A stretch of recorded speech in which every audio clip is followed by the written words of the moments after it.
going on? Welcome in the Matt Bernier Show, DRFTV, live.drf.com, livestream.com, the Daily Racing Forms Twitter handle at DRF Inside Post, as well as the Daily Racing Forms Facebook page. My name is Matt Bernier. You can follow me on Twitter at Bernier_Matt. It's the preview edition of the Matt Bernier Show, taking a look at a couple of races from this upcoming weekend. That would be the weekend of June the 23rd. We'll look at two 3-year-old races, one the Ohio Derby, one the Mystic Lake Derby. We'll do that in a little bit. If you listen to this show podcast form like most of you do, YouTube, SoundCloud, iTunes, video.drf.com. If you listen on YouTube, click that subscribe button, give us a thumbs up. If you listen on iTunes, write us a little review, leave us a nice rating, greatly appreciated. Again, if you subscribe over on YouTube, you get all the latest offerings from DRFTV top to bottom. So it's kind of a no-brainer if you go about it that way. We're going to kick things off this week, and we'll try to keep this show pretty tight because, again, I'm only going to go over those two races. It's a little bit of a quieter week. The big racing, I feel like we're in I don't want to call it no man's land because there's good quality racing going on, but you had the Triple Crown in the rear view. You just had a grade 1 last weekend with the Stephen Foster. Now this weekend, you've got good racing, but not top-level grade 1 contests. And we're still looking forward, where we're only a few weeks away from the opening of Saratoga and the opening of Del Mar. You know, we're only, 4 weeks from both of those meetings opening up. So 4 or 5 weeks. So this is kind of a little bit of an in-between phase. And I saw something on Twitter earlier in the week that at least got my attention a little bit. I know the boys over on the Players Podcast are usually the ones that go about taking a look at odds with Odds Checker, and you can go through and see what some of the bookmakers are offering for different races and different events. Well, I had seen someone tweet out the Wynn Sportsbook in Las Vegas, their future odds for the Breeders' Cup Classic. And I believe these odds were produced as of June the 18th, which would have been this past Monday, meaning we have the Foster already in the books and all those other races. So the way the future bets work, and for those of you that are unsure, these are strictly, you have to win the race in order to get paid. If your horse, if you bet on them and they don't even get into the starting gate, well, tough luck, you're out of it. So you go through these sort of things, and I've had some success with future bets in the past, particularly the Kentucky Derby on 2 or 3 different occasions. And it's one of those things where you have to kind of talk to yourself and look at it and say, the odds that are being offered to me today, considering you still need to get there, you still need to be in good form when you get there. And then you have to factor in what the odds are going to be possibly on that day, given who could show up in a race like that. So for the Classic, I kind of look at this and say, we'll start off with the elephant in the room. We'll start off with Justify being offered off at odds of 5-2. 5-2, right now, it sounds tremendous. Triple Crown winner, X, Y, and Z, you can give you 2.5-1. Bang. Well, you have to factor in that he may or may not get to a race like the Breeders' Cup Classic. I think he's going to, but you know, there's been no firm commitment from the connections that he's going to continue to run, even though he's still in training. Then you also have to factor in he has to stay in good form, if not improve on his form from a speed figure standpoint, to be competitive in a race like the Breeders' Cup Classic.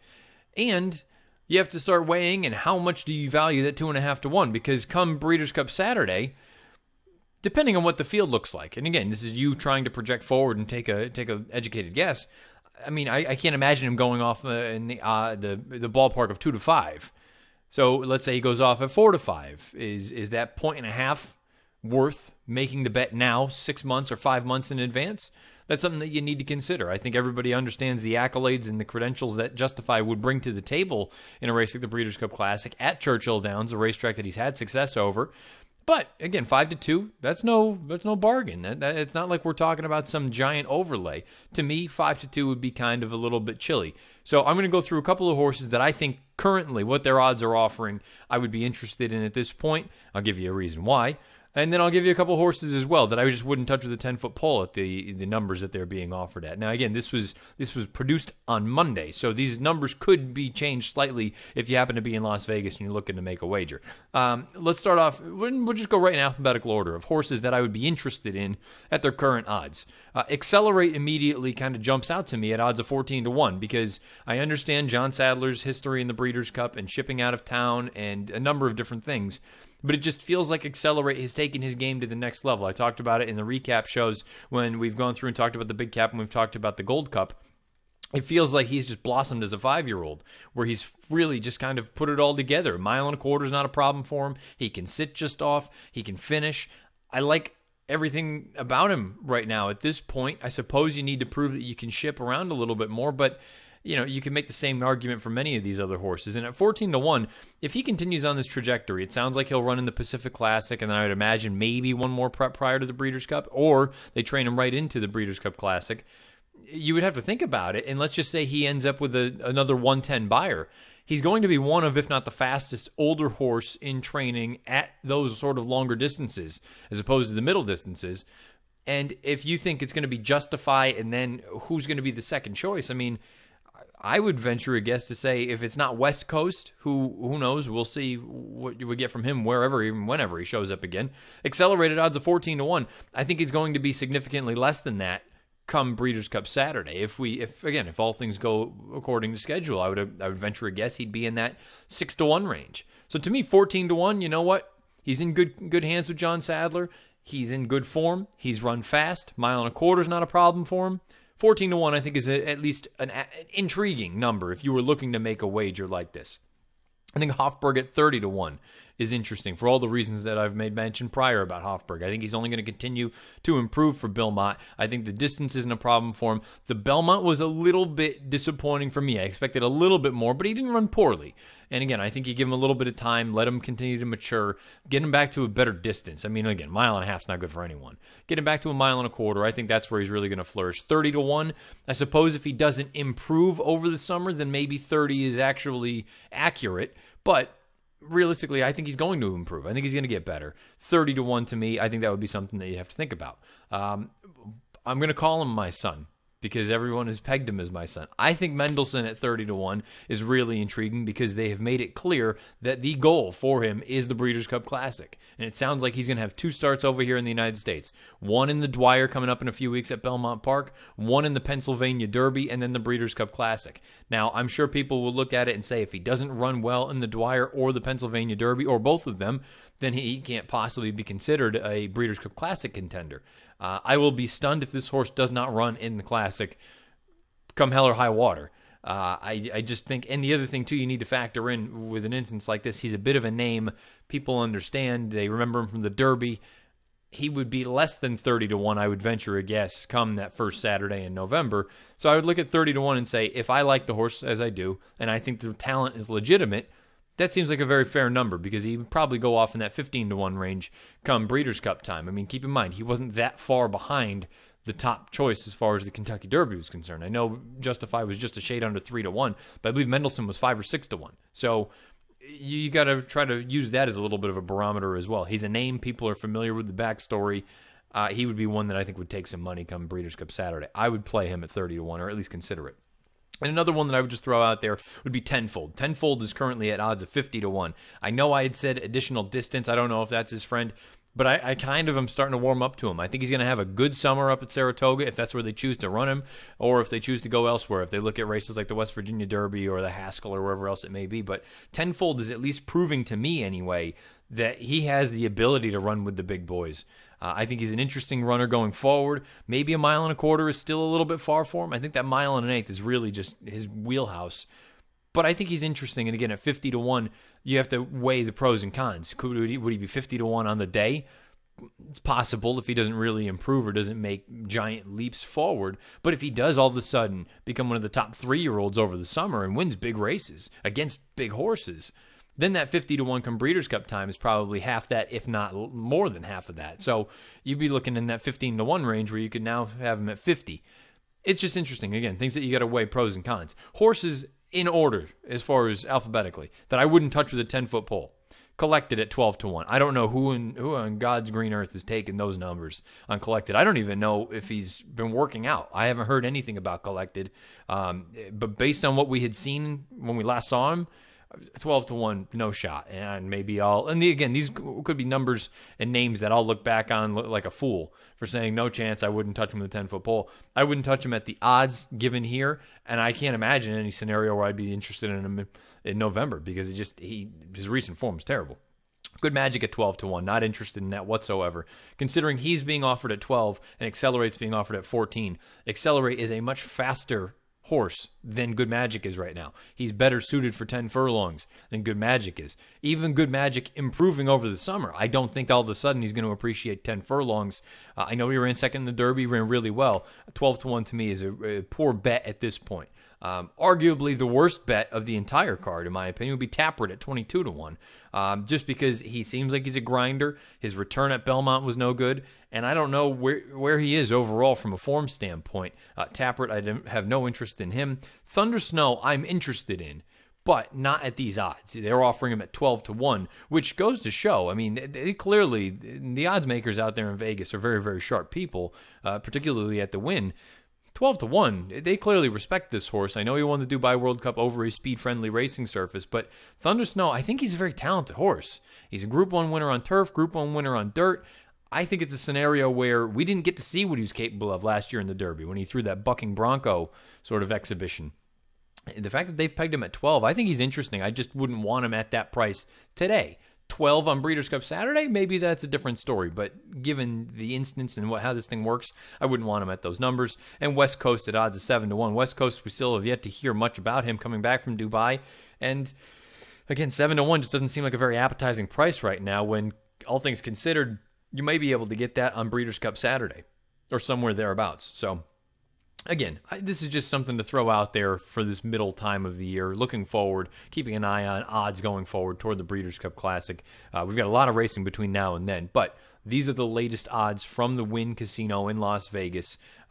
You've got, I believe these came out on Monday, on June the 18th. And so numbers could have changed a little bit, but just a couple of names that I would be interested in at the prices currently, and conversely, some names at their current prices that I would have no interest in. Let's take a look at some racing that's a little bit more prevalent and more immediate right now. Let's take a look at the 2 3-year-old races we'll go over on this week's preview edition. We'll kick things off with the Ohio Derby. Going to take a quick rip through the Ohio Derby. This is a Grade 3 event for 3-year-olds, a mile and an eighth at Thistledown on Saturday afternoon. Let's take a look at the field. If you're new to the program, far right side, value line. What I would consider fair odds in each one of these runners. It has nothing to do with the morning line. The number 1 is Takedown, 49-1 for Lacey Gaudette. The number 2 is Flame Away for Mark Cassidy. I made this horse 4-1. One of the more likely win candidates in this race, has some versatility. Runner-up in a couple of graded stakes, also won the Sam F. Davis going 4 starts back down at Tampa Bay Downs. He figures to be a major player. The number 3 is Lone Sailor for Tom Amos. He owns the highest last out buyer in the field with a 93. He has a running style that should be suitable for a race like this because it looks like there's going to be plenty of speed signed on, and I'm not going to hold the last 2 against him, getting defeated by a horse called Justify. I made him 9-2. The number 4 is Caloric. This is a horse that, simply put, I don't think is fast enough right now, and I can't help but notice his best race to date came on a synthetic racing surface most recently, 49-1. The number 5, Title Ready for Steve Asmussen. This horse has been a little bit disappointing to me thus far. From a buyer standpoint, he has a few figures that are competitive in here. The problem is, so far, his best running style has been outright on the lead or very forwardly placed. I think if he is that close, he might be in a very unadvantageous situation because, again, this pace looks like it's going to be legitimate. I made him 9-1.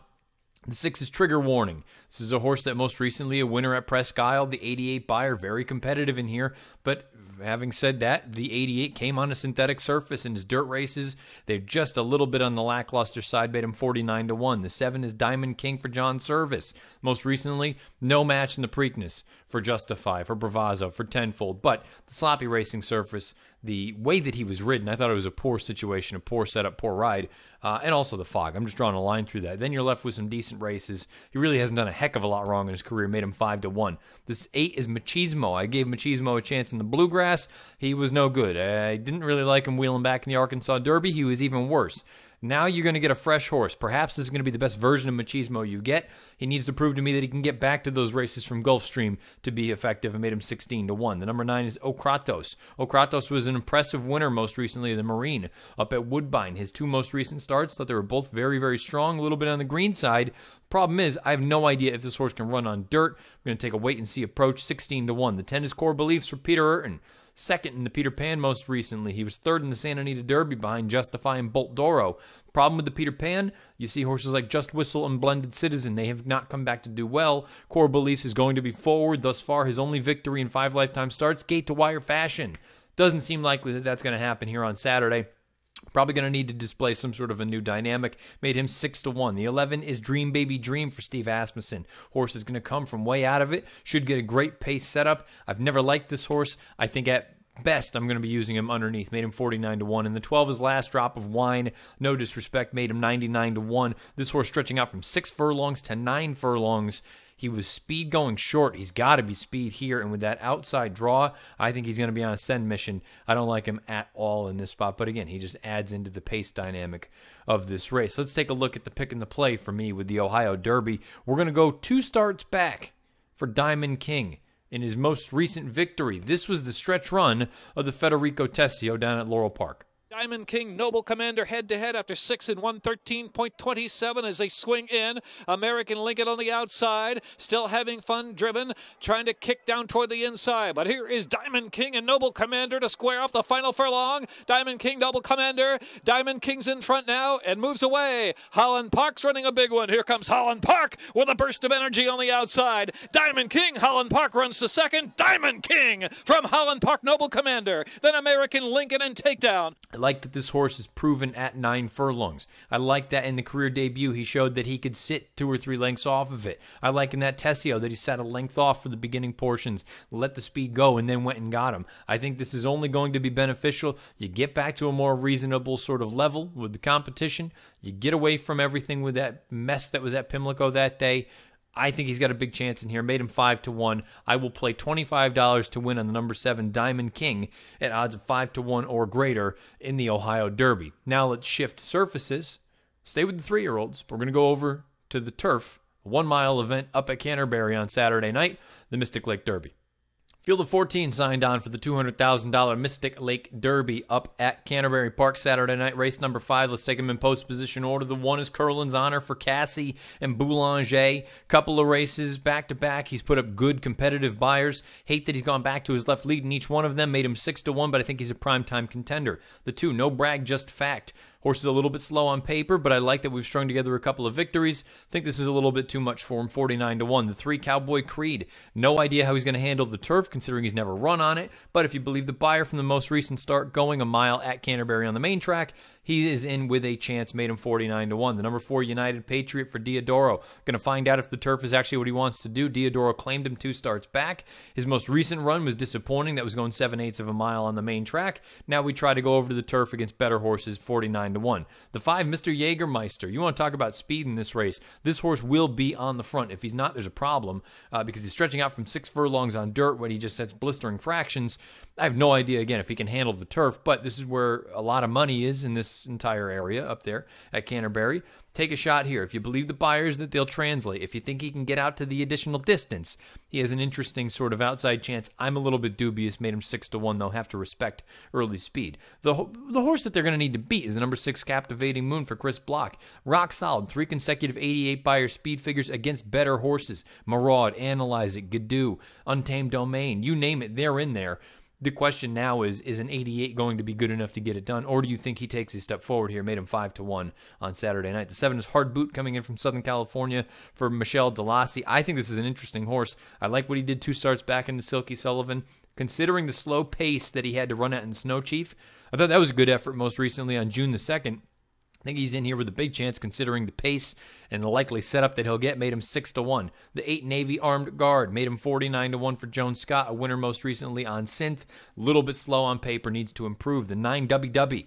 This is another horse, a little bit slow on paper, needs to improve. Also, don't love 2 for 10, 4 times second. The number 10 is Sniper Kitten, goes out from Mike Baker, Tyler Gaffalione. Always need to respect these connections. This is a horse, he makes a lot of sense. He really hasn't done a heck of a lot wrong. Couple of victories back to back. Haven't seen him since the end of April, so a little bit of a layoff that you need to deal with, but he has some tactical speed, shouldn't get completely outrun. Think he could pull a decent trip. Needs to improve, though. 12-1. The 11 is Playoff Bound, another Diodoro runner in here. Slow on paper, needs to prove that he can handle this level of company. Thus far, he hasn't been able to do that. Don't like him, 49-1. The number 12 is Hindford. Hindford is a horse, or Hindford, depending on how you want to pronounce it. Another Diodoro entrant. Used to be with Todd Pletcher. Ran well enough on dirt, but now all of a sudden we make an immediate change over to the turf. You look at the pedigree at face value. Turf should be what he appreciates. We'll find out if he is good enough in a spot like this. 19-1. The 13 is Reride. Reride goes out for Asmussen. Last time we saw him was in the UAE Derby. Now, again, the way that racetrack was set up, he had no chance to run well that day. I think he's better than what that effort showed, and I really don't think that was a terrible effort in the UAE Derby, to be honest with you. But it is worth noting that his only turf start to date came at Keeneland over soft going, and I thought he ran really, really well. He had a perfect trip, but I thought he ran well. I think he can get involved with this thing at a decent number, 6-1, and the 14 is Primo Touch, 49-1, breaking from the far outside. Boy, that's a tough break. You're going to have to really send if you think that you're going to be forwardly placed, and you don't want to lose too much ground going in through that first turn. Let's take a look at the pick and the play for me in this year's Mystic Lake Derby. I'm going to go with Reride. I wonder if this is what he's wanted all along. We've talked about it many times. You get to this time of year, everybody gets Derby fever. And they want to go and run for all the big money because that's where the money is early on in the season. It's on the dirt. But there are a number of these horses that are probably better off on a different surface, particularly turf. This horse, Reride, I wonder if he fits that bill. He's been facing better horses. He's been running well enough on the dirt. But I wonder if turf is really what he's wanted all along. 13 posts, no bargain. But I like the fact that there's so much speed drawn to the inside that I would imagine they're going to be able to just kind of outfoot him early. If he just slides over, maybe he doesn't lose too much ground around the first turn, I'll go with the 13 Reride for my pick. As far as the play is concerned, I want to get a little bit creative here. I'm going to use the horses that I think are the most likely to be involved. The only one that I'm going to fade is Mr. Jägermeister because of the distance and the surface and the pace scenario. So I'm going to go here and play $5 trifectas, 6-13, 6-13. The 6 is Captivating Moon, the 13 is Reride. In third, I'll use the 1 and the 7. The 1 is Curlin's Honor, and the 7 is Hard Boot coming in from Southern California. So it's a $5 try there. That totals $20. Then, as a little bit of a saver, $2 trifectas, 6-13 with 1-7 with 6-13, just in case those horses that I had in third, if they bump up to second, I'll still be able to catch something. That's an $8 investment. So all told for this race, $28. $5 try, 6-13 with 6-13 with 1-7. $2 try, 6-13 with 1-7 with 6-13. That's $8. My pick in the Mystic Lake Derby is the number 13, Reride for Steve Asmussen. That's going to wrap things up for this week's preview edition of the Matt Bernier Show. If you've been listening live.drf.com, livestream.com, Daily Racing Forums Twitter handle, at DRF Inside Post, or the Daily Racing Forums Facebook page. Thank you for doing so. If you're listening to podcasts, like most of you do, YouTube, SoundCloud, iTunes, video.drf.com. If you listen on YouTube, click that subscribe button. Give us the thumbs up. Greatly appreciated. If you listen on iTunes, write us a review. Leave us a nice rating. Again, all positives there. If you want to follow me on Twitter, at Bernier_Matt, questions, comments, concerns, whatever else it may be, fire away over there or underneath the video player on the YouTube channel. This weekend, again, you've got some good racing. It may not be grade 1 level, but good racing all over the place. We'll get you ready leading into next week. Some more bigger and better things still to come here. As we always do, if you've been listening live, you've already heard the DRF Players Podcast with Peter Thomas, Fornatal, and Jonathan Kinchin. And as we always do here after this program on Fridays, we get you ready for the latest edition of Out of the Gate with all the usual suspects going over some good racing coast to coast. So wherever you play, however you play, whatever you play this weekend, best of luck. This has been the Matt Bernier Show.